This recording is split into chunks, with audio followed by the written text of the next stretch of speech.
È stimato in 20.231 euro il peso fiscale complessivo che quest'anno graverà su una famiglia tipo del Friuli Venezia Giulia, composta cioè da una coppia di lavoratori dipendenti con un figlio a carico, 2 auto e un'abitazione di proprietà.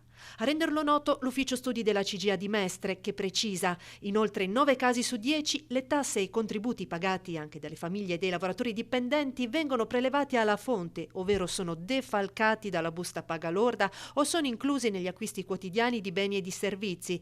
Sono compresi in questo ragionamento IRPEF e contributi INPS, IVA, accise, RC Auto, canone RAI.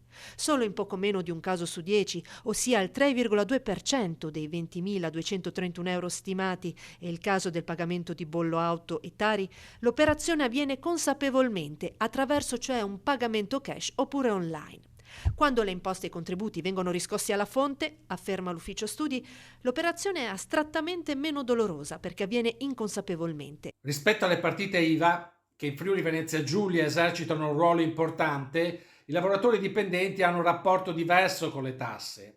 Se le prime devono aprire il portafoglio e pagarle, i secondi subiscono il prelievo direttamente alla fonte, quindi difficilmente hanno consapevolezza, hanno coscienza di quanto pesa il fisco.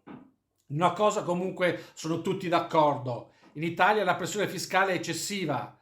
Se per ottenere una visita specialistica in tempi brevi siamo costretti a rivolgerci alla sanità privata, se in auto siamo sempre in coda a causa della carenza delle infrastrutture, o se per avere una sentenza dalla giustizia civile dobbiamo attendere mediamente 6 anni, significa che in relazione a quanto paghiamo abbiamo un grave problema di efficienza della macchina pubblica.